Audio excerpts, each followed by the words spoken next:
हाँ बच्चों, हम कक्षा 8 का अध्याय 2 सूक्ष्म जीव एवं मित्र और सूक्ष्म जीवों से हम होने वाले जो लाभ बता रहे थे आपको ऊपर कि सूक्ष्म जीव है वो किस प्रकार से हमारे लिए लाभदायक है। जैसे पर्यावरण को शुद्धिकरण में, दूध को दही बढ़ने में और मिट्टी की उर्वरा शक्ति बढ़ाने में और रोगों के बचाव में बहुत सारी बातें हमने, एल्कोहल बनाने में और पेनिसिलिन है कवक के द्वारा जो प्राप्त होती है, इस तरह की बहुत सारी बातें हमने की थी। अब हम पाठ को आगे बढ़ाते हैं और अगला जो टॉपिक आता है उसमें हम पढ़ेंगे हानिकारक सूक्ष्म जीव, यानी सूक्ष्म जीव हमें किस प्रकार से हानि पहुंचाते हैं। सूक्ष्म जीव अनेक प्रकार से हानिकारक है। सूक्ष्म जीव मनुष्य, जंतुओं एवं पौधों में रोग उत्पन्न करते हैं। मनुष्य के अंदर भी, जंतुओं के अंदर भी और पौधों के अंदर रोग उत्पन्न करते हैं। रोग उत्पन्न करने वाले ऐसे सूक्ष्म जीवों को रोगाणु अथवा रोगजनक कहते हैं। यानी मनुष्य के अंदर, जंतुओं के अंदर, पौधों के अंदर ये रोग उत्पन्न करते हैं सूक्ष्म जीव। और जो सूक्ष्म जीव रोग उत्पन्न करते हैं ना, उनको हम रोगाणु या फिर रोगजनक कहते हैं। कुछ सूक्ष्म जीव भोजन, कपड़े व चमड़े की वस्तुओं को सदूषित कर देते हैं। कि जो सूक्ष्म जीव जो होते हैं, भोजन अपना खराब हो जाता है, कपड़े भी खराब हो जाते हैं, चमड़े की जो चीज़ें जो होती है वर्षा ऋतु के अंदर भीगने से वो भी खराब हो जाती है। तो आइए उनकी हानिकारक गतिविधियों के विषय में और अधिक जानकारी प्राप्त करें। मनुष्य में रोगकारक सूक्ष्म जीव, मनुष्य में रोग उत्पन्न करने वाले सूक्ष्म जीव श्वास द्वारा, अब नोट करना, श्वास के द्वारा, पेय जल के द्वारा, भोजन द्वारा हमारे शरीर में प्रवेश करते हैं। संक्रमित व्यक्ति अथवा जंतु के सीधे संपर्क में आने पर भी रोग का संचरण हो सकता है। दूसरा, एक संक्रमण भी संपर्क के द्वारा भी बता रखा है कि रोगकारक सूक्ष्म जीव जो होते हैं एक व्यक्ति से दूसरे व्यक्ति में किस प्रकार पहुंचते हैं, उसका माध्यम क्या होता है। तो एक तो देखो श्वास के द्वारा दे रखा है, सांस लेते हैं ना, उसके माध्यम से एक व्यक्ति से दूसरे व्यक्ति में चला जाता है। एक पेयजल के रूप में पीने योग्य जो जल होता है उसके अंदर भी पहुंच जाता है और पहुंचने से एक स्वस्थ व्यक्ति के शरीर में भी पहुंच सकता है। और भोजन के द्वारा, या फिर कोई रोगग्रस्त व्यक्ति है या कोई जंतु है उसके संपर्क में भी आओगे तो भी रोग का संचरण है वो हो सकता है। सूक्ष्म जीवों द्वारा होने वाले ऐसे रोग जो एक संक्रमित व्यक्ति से स्वस्थ व्यक्ति में वायु, जल, भोजन अथवा कायिक संपर्क के द्वारा फैलते हैं, संचरणीय रोग कहलाते हैं। यानी अगर एक स्वस्थ व्यक्ति तक किस प्रकार से जो पहुंचता है, रोगग्रस्त व्यक्ति से स्वस्थ व्यक्ति तक जो पहुंचता है, किसके माध्यम से बताया हमने, बताया वायु, जल, भोजन और संपर्क के द्वारा। इन रोगों को भी एक व्यक्ति से, कई रोग जो तो होते हैं वो तो एक व्यक्ति से दूसरे व्यक्ति में नहीं लगते। जैसे मान लो कैंसर है तो उसका संपर्क के द्वारा वो सिस्टम नहीं है। और कुछ रोग जैसे मान लो सर्दी खांसी हो जाती है, जुकाम हो जाता है, तो एक व्यक्ति से दूसरे व्यक्ति के अंदर ये रोग है वो लगते हैं। यानी इसका माध्यम क्या बताया है, वायु, जल और भोजन या फिर संपर्क के द्वारा एक व्यक्ति से दूसरे व्यक्ति में चले जाते हैं। इनको हम संचरणीय रोग है वो कहते हैं। जैसे बता भी रखा है, हैजा है, सामान्य सर्दी जुकाम भी है, चिकन पॉक्स भी है, 6 रोग है। अब जैसे एक एग्जाम्पल दे रखा है, जब जुकाम से पीड़ित कोई व्यक्ति छींकता है तो सूक्ष्म बूंदों के साथ हजारों रोग कारक वायरस यानी विषाणु वायु में आ जाते हैं और यह वायरस श्वास के साथ ली जाने वाली वायु के साथ शरीर में प्रवेश कर जाते हैं। मान लो कोई जुकाम से पीड़ित व्यक्ति है तो वो छींकेगा तो क्या होगा, छींकों के साथ में जो सूक्ष्म जो बूंदें होगी वो बाहर निकलेगी और उसके संपर्क में कोई स्वस्थ व्यक्ति आएगा तो उसको भी ये रोग ग्रस्त कर देगा। अब जैसे बता रखा है हम छींकते समय अपने मुंह में नाक पर रुमाल रखना चाहिए। अच्छा, तो यही है कि संक्रमित व्यक्ति से पर्याप्त दूरी बनाए रखें। देखो फिलहाल सिस्टम चल रहा है, वैसे भी दूरी बना के रख रहे हैं तो मास्क का प्रयोग कर रहे हैं। तो ये जो कोरोना एक महामारी आई है, अब ये पता ही है अपने को भी इनके संपर्क में आने से या हमें दूरी बना के रखनी है, रोगग्रस्त जो व्यक्ति जो होगा तो ये भी इसी प्रकार से इसका जो संक्रमण है वो तेज़ी से फैलता है। तो क्या करते हैं, जैसे छींकते समय या फिर खांसते समय हम मुंह के ऊपर रुमाल रखते हैं। अब आगे है, कुछ कीट व जंतु ऐसे भी है जो रोग कारक सूक्ष्म जीवों के रोग के वाहक का कार्य करते हैं, यानी रोग को पहुंचाने का एक व्यक्ति से या एक जंतु से दूसरे जंतु तक, इनको रोग वाहक बोलते हैं। जैसे आपको समझा रहा हूँ, आपको बता रहा हूँ कि घरेलू मक्खी, घरों के अंदर जो मक्खी होती है ना, घरेलू मक्खी, एक इसका एग्जाम्पल दे रहा हूँ कि मक्खी कूड़े एवं जंतु अपशिष्ट पर बैठती है और रोगाणु उसके शरीर से चिपक जाते हैं। जब मक्खी बिना ढके भोजन पर बैठती है तो रोगाणु का संतान संभव है। ऐसा जो कि व्यक्ति ऐसा सहदूषित भोजन करेगा उसे बीमार पड़ने की संभावना है। अतः यह सलाह दी जाती है कि भोजन को सदा ढक के रखना चाहिए, बिना ढके भोजन को खाने से बचना चाहिए। देखो कितनी अच्छी बात बता रखी है कि घरेलू मक्खी जो होती है वो कूड़ा कचरा जो जंतु अपशिष्ट जो होती है, जैसे गोबर है, यानी सड़ी गली चीज़ों के ऊपर बैठती है, उसके अंदर बहुत सारे जीवाणु है, वायरस है, वो होते हैं और वो उसकी पैरों के चिपक के अपने जो खाद्य जो पदार्थ होता है, अपना जो भोजन होता है, और उसके ऊपर वो मक्खी है वो बैठ जाती है, जिससे क्या हो जाता है कि वो अपना जो भोजन जो होगा वो भी सहदूषित हो जाएगा और ऐसा भोजन हम करेंगे तो बीमार पड़ जाएंगे। तो क्या है, हमें भोजन को ढक के रखना चाहिए। एक दूसरा एग्जाम्पल और बता रहा हूँ, मादा एनोफिलीज का नाम सुना होगा आपने, मलेरिया रोग का वाहक है ये। मच्छर एक अन्य उदाहरण है। मच्छर प्लाज्मोडियम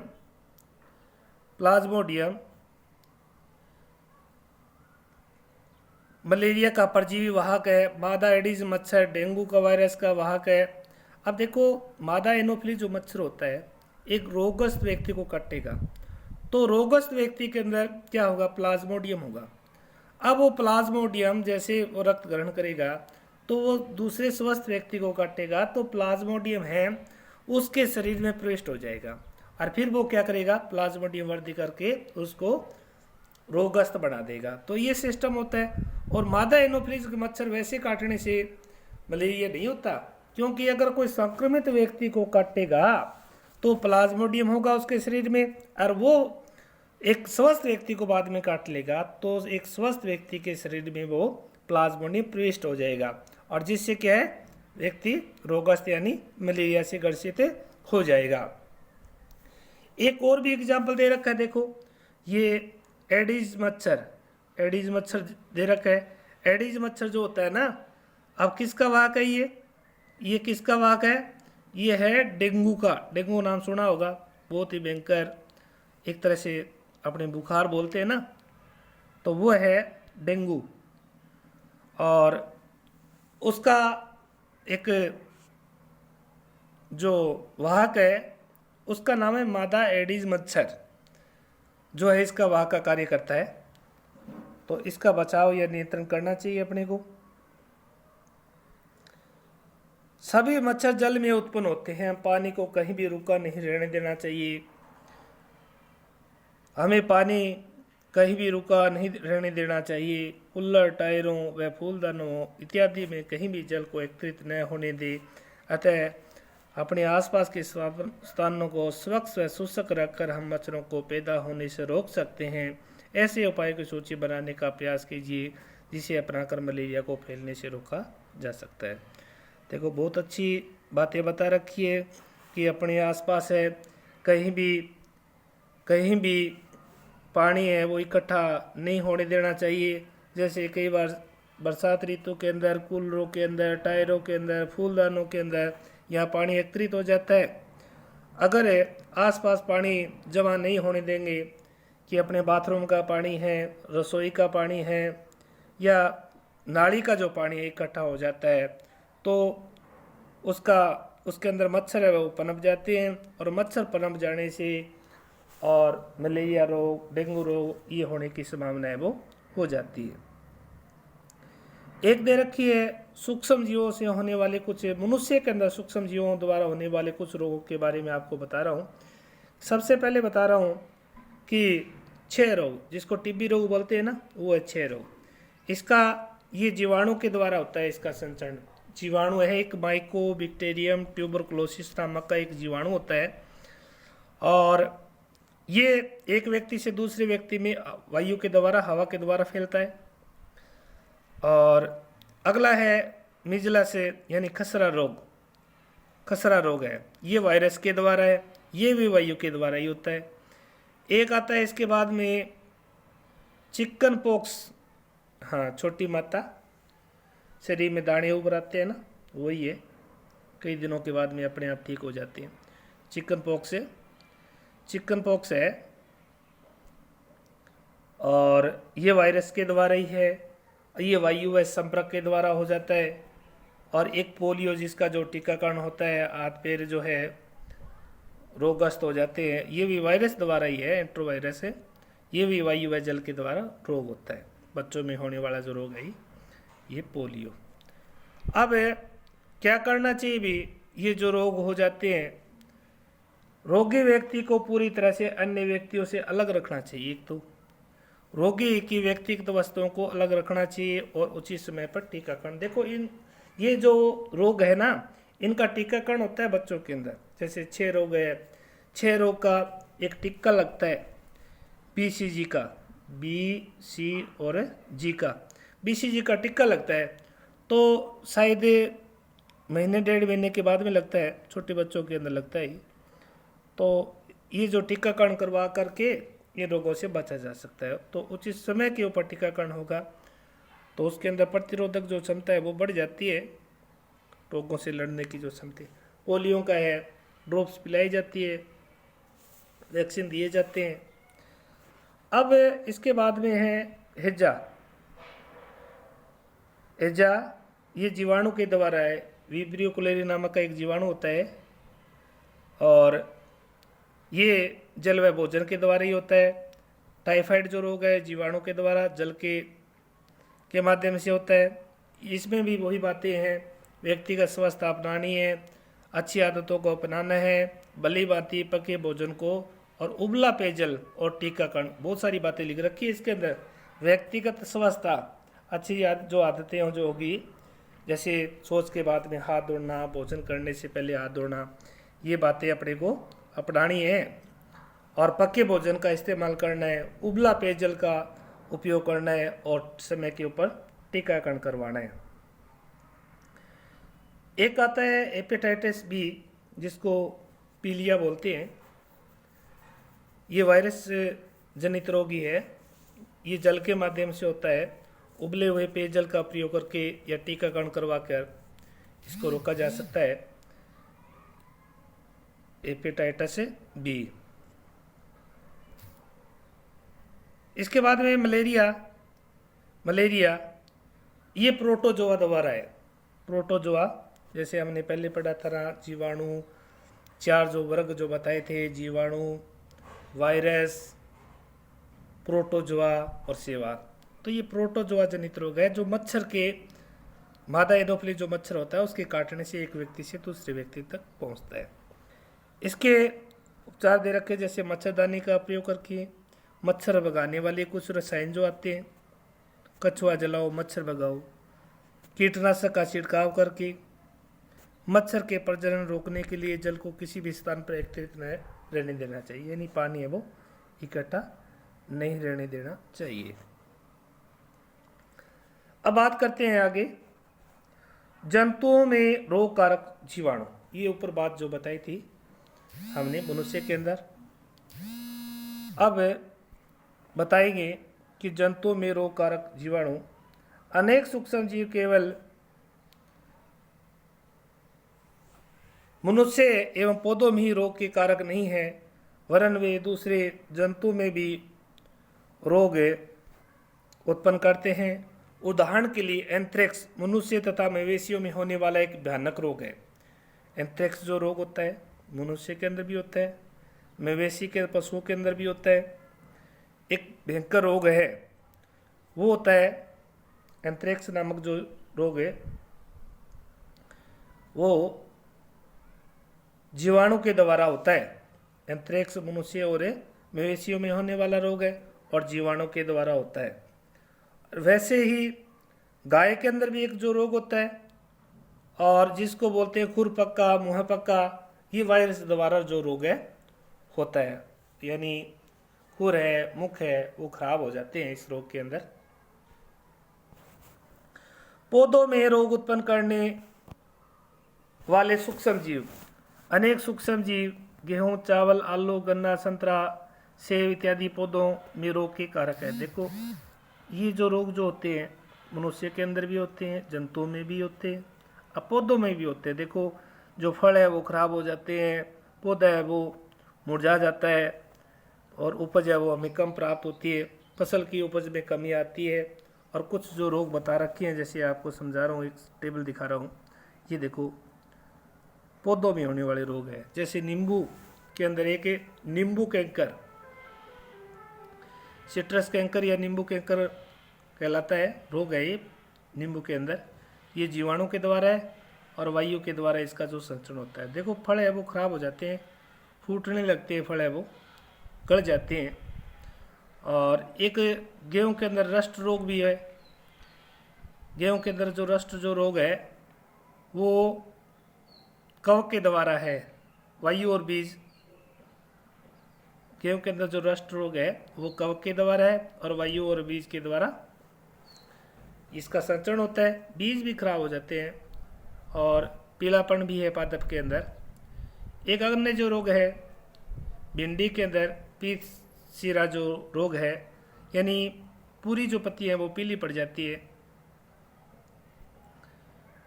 पत्तियाँ पीली पड़ जाती है।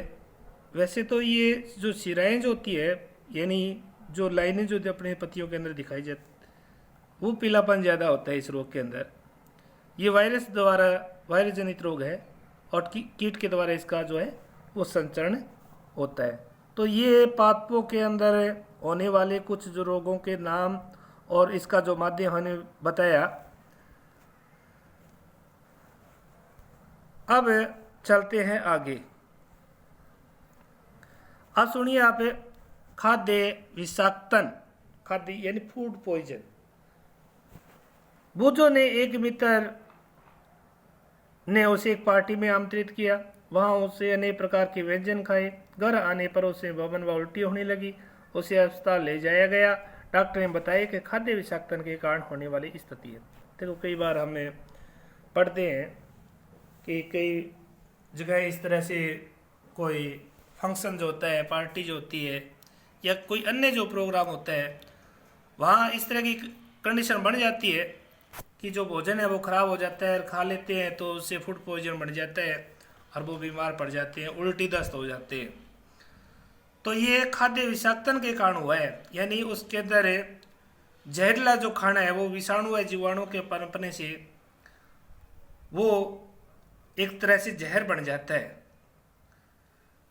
और वो खाना अगर खाते हैं तो उल्टियाँ हैं, दस्त है, ये रोग हो जाते हैं। सूक्ष्म जीवों के द्वारा से दूषित भोजन करने से खाद्य विषाक्तन हो सकता है। हमारे शरीर में उत्पन्न होने वाले सूक्ष्म जीव कभी कभी विषैले पदार्थ उत्पन्न करते हैं, ये भोजन को विषाक्त बना देते हैं और जिसके सेवन से व्यक्ति भयंकर रूप से रोगी हो सकता है, कभी कभी उसकी मृत्यु हो सकती है। यानी ये स्थिति यहाँ तक की स्थिति भी बढ़ जाती है, मृत्यु हो सकती है। अतः यह आवश्यक है कि हम भोजन को शहद दूषित होने से बचाए। ज़्यादातर अपनी वर्षा ऋतु जो होती है ना, उस टाइम भोजन है वो ज़्यादा खराब होने की संभावना होती है। तो उसका जो स्वाद है, उसका जो रंग है वो बदल जाता है। वैसे पता भी चल जाता है, कई बार जानबूझ के भी खा लेते हैं, कोई बात नहीं, कुछ खराब नहीं करता। तो हमें इस प्रकार की जो स्थिति होती है उससे हमें बचना है। खाद्य परिरक्षण, खाद्य परिरक्षण का अर्थ क्या होता है कि भोजन को खराब होने से बचाने के जो तरीके होते हैं उसके अंदर क्या डालना है, कैसे बचाना है। जैसे हमने अध्याय 1 में हमने खाद्य बीजों का परिरक्षण व बढ़ान के उपयोगों के विषय में पढ़ा था। बीजों का परिरक्षण किया था, कीटों से, चूहों से हमने बचाया था, भंडारण किया था। हम पके हुए भोजन को घर पर परीक्षण किस प्रकार कर सकते हैं। भोजन को पका लिया, कई बार देखा होगा घर पे कभी दूध को गर्म किया जाता है, कभी ठंडा रख करके फ्रीज में रख करके उसको खराब होने से हम बचाते हैं। आप जानते हैं कि खुले व नम स्थान पर रखी ब्रेड कवक आक्रमण कर देती है। ब्रेड है वो जल्दी खराब हो जाती है, कवक का आक्रमण हो जाता है, उसके ऊपर चकत्ते बन जाते हैं, उसके ऊपर कवक का एक जाल बन जाता है। सूक्ष्म जीव हमारे भोजन को शहद दूषित कर देते हैं। शहद दूषित भोजन से दुर्गंध आने लगती है, वैसे भी दुर्गंध भी आने लगती है, स्वाद भी खराब हो जाता है, रंग में भी परिवर्तन आ जाता है। क्या भोजन को शहद दूषित एक रासायनिक अभिक्रिया है? अब जानना चाह रही है। पहली ने कुछ आम खरीदे, परंतु कई दिनों तक वह नहीं खा पाई। बाद में देखा कि वे सड़ गए। वह जानती थी कि दादी द्वारा बनाया गया अचार काफ़ी लंबे समय तक संदूषित नहीं होता, तो वह भ्रमित है। आइए हम खाद्य परिरक्षण के बारे में पढ़ते हैं। अब देखो क्या बताया ऊपर कि पहले ने कुछ आम खरीदे, वो तो खराब हो गए, कुछ दिनों के लिए रख दिए थे, लेकिन दादी माँ ने जो अचार बनाया था ना वो कई दिनों से पड़ा है, लेकिन वो खराब नहीं हुआ। सामान्य तरीकों का अध्ययन करें जिसका उपयोग हम अपने घरों में करते हैं। हमें सूक्ष्म जीवों के बचाव के उपाय करना है। अब सबसे पहले हम पढ़ रहे हैं रासायनिक उपाय। नमक व खाद्य तेल का उपयोग सूक्ष्म जीवों की वृद्धि को रोकने के लिए सामान्य रूप से किया जाता है। देखो नमक का उपयोग करते हैं ज़्यादातर अपने, और तेल का उपयोग करते हैं, जिससे क्या होता है कि भोजन है वो खराब नहीं होता, सूक्ष्म जीव है उसमें वृद्धि नहीं कर पाते। तो ये क्या बोलते हैं इसको, ये नमक और खाद्य तेल क्या है, ये परिरक्षक है, यानी भोजन को खराब होने से बचाते हैं। और नमक व खाद्य अम्ल का प्रयोग अचार बनाने में करते हैं। अब देखो तेल भी डालते हैं अपने, नमक भी डालते हैं। नमक के द्वारा जैसे मांस है, मछली है, इनको बचा के लंबे समय तक बचा सकते हैं। सूक्ष्म जीवों की वृद्धि नहीं हो पाती, इनका जैसे आप प्रयोग करोगे तो इनके अंदर सूक्ष्म जीव है वो बढ़ेंगे नहीं, वृद्धि नहीं कर पाएंगे। और एक और दे रखा है इसमें रसायन सोडियम बेंजोएट। एक तो सोडियम बेंजोएट है, एक सोडियम है मेटाबाइसल्फाइड है। मेटाबाइसल्फाइड है, ये परिरक्षक है, ये परिरक्षक का काम करते हैं। ये डालते हैं ना, और डालने से जो खाद्य जो पदार्थ होता है वो खराब नहीं होता लंबे समय तक। जैसे जैम है, सक्वेस बनाने में इन रसायनों का उपयोग शहद दूषित होने से बचाते हैं। जैसे ये सॉस आते हैं ना, टमाटर के सॉस है, कोई अन्य प्रकार के जो दे रखे हैं, तो वो क्या करते हैं इसके अंदर डाला होता है तो वो खराब नहीं होते। अब नमक द्वारा परिरक्षण।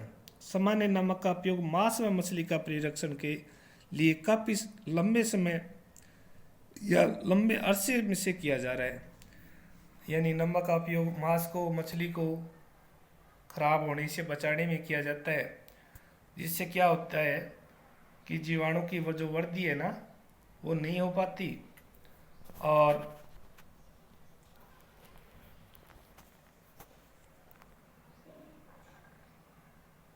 जीवाणु की वृद्धि रोकने के लिए मांस तथा मछली को सूखे नमक से ढक देते हैं। यानी पूरे जो मांस है या फिर कोई मछली है उसको पूरे को सूखे नमक से ढक देते हैं। और नमक का जो उपयोग है आम है, आंवला है, इमली है, इनके परिरक्षण में भी किया जाता है। नमक के द्वारा परिरक्षण पूछे तो अपने को ये बातें बतानी होगी। इसके बाद में है चीनी द्वारा परिरक्षण।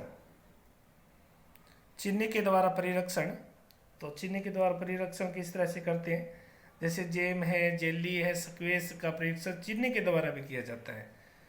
अब जैसे ऊपर जेम के अंदर, जेली के अंदर वो बताया था अपने रसायन, ये देखो सोडियम बेंजोएट और सोडियम मेटाबाइसल्फाइड था, ये परिरक्षक का काम करता है। इसी तरह से चीनी भी काम करती है। अपने जैसे मुरब्बा आता है, इसके अंदर भी जैसे चाशनी बोल देते हैं, चीनी का उपयोग किया जाता है। और चीनी के प्रयोग से खाद्य पदार्थ में नमी में कमी आ जाती है और जीवाणु की वृद्धि है वो नहीं हो पाती। इसके आगे है तेल व सिरके द्वारा परिरक्षण। तेल व सिरके का उपयोग अचार को शायद दूषित होने से बचाने में किया जाता है, क्योंकि इसमें जीवाणु जीवित नहीं रह सकते।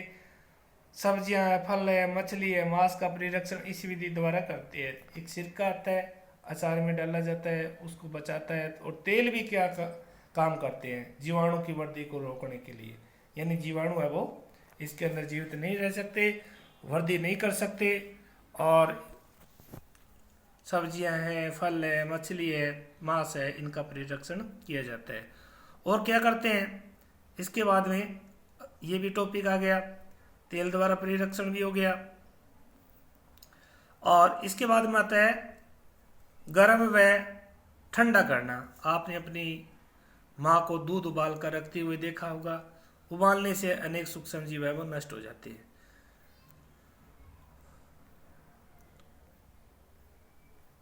इसी प्रकार हम अपना भोजन रेफ्रिजरेटर में रखते हैं, क्योंकि कम ताप सूक्ष्म जीवों की वृद्धि को रोकता है। देखो, हम पहले दूध को गर्म करते हैं, ठंडा करके फ्रिज में रखते हैं, तो गर्म करने से सूक्ष्म जीव है वो नष्ट हो जाते हैं और ठंडे जगह रखने पर वो वृद्धि नहीं कर पाते। और इसके अलावा पाश्चुरीकृत दूध को बिना उबले इस्तेमाल किया जा सकता है, क्योंकि सूक्ष्म जीवों से मुक्त होता है। इसके लिए दूध को 70 डिग्री सेल्सियस पर, ये बातें इंपॉर्टेंट है, 70 डिग्री सेल्सियस पर 15 से 30 सेकंड के लिए गर्म करते हैं। अब पाश्चुरीकृत जो दूध करते हैं, यानी उसके लिए सिस्टम क्या होता है कि 70 डिग्री सेल्सियस पर 15 से 30 सेकंड तक उसको गर्म किया, फिर एक एक ठंडा कर उसका भंडारण कर लेते हैं। और ऐसा करने से क्या हो जाता है कि सूक्ष्म जीवों की वृद्धि है वो रुक जाती है। और ये जो प्रक्रिया है, इसकी जो खोज की थी लुई पास्चर ने की थी। और क्वेश्चन आता है पाश्चुरीकरण क्या है, तो अपने को ध्यान रखना है कि सूक्ष्म जीवों से मुक्त होता है। पाश्चुरीकृत जो दूध होता है सूक्ष्म जीवों से मुक्त होता है। सिस्टम क्या होता है, उसके अंदर दूध को 70 डिग्री सेल्सियस पर 15 से 30 सेकंड के लिए गर्म करते हैं, फिर ठंडा करते हैं, जिससे क्या होते हैं सूक्ष्म जीव पहले थे वो नष्ट हो गए और वो वृद्धि है वो रुक जाएगी। ये प्रक्रिया खोज लुई पास्चर ने की थी और इसे पाश्चुरीकरण कहते हैं। लास्ट टॉपिक है भंडारण व पैकिंग। देखो, खाद्य पदार्थों को खराब होने से बचाने के लिए उसका भंडारण किया जाता है, पैकिंग की जाती है। आजकल मेवे हैं, सब्जियां हैं भी वायुरोधी सील किए गए पैकेटों में बेचे जाते हैं, जिससे सूक्ष्म जीवों से सुरक्षा होती है। देखो, थैली में बंद करने से, उसका इस्तेमाल करने से वायु का, जीवाणु का, कवक का आक्रमण नहीं हो पाता और जिससे सूक्ष्म जीव है वो पनप नहीं सकते, यानी वृद्धि नहीं कर सकते और वो सह दूषित नहीं होता और खाद्य पदार्थ है वो सही रहते हैं। तो इस तरह से अपने को ये पूरी की पूरी जो बातें अपने लिख के अच्छी तरह से पढ़ के उसको समझ के अपने को याद करनी है। लिख के देखोगे मुख्य मुख्य जो टॉपिक है, जो बातें बताई है, ज़्यादा मैंने जो ध्यान दी है, टिक किया है, जैसे पाश्चुरीकरण क्या है, खाद्य पदार्थों का परिरक्षण प्रकार से कर सकते हैं, कौन कौन से जो टॉपिक बताए हैं, इन सभी बातों को आप पढ़ के देखोगे तो अच्छा लगेगा और समझ में भी आएगा और बार बार आप अभ्यास करना है इसका। ओके।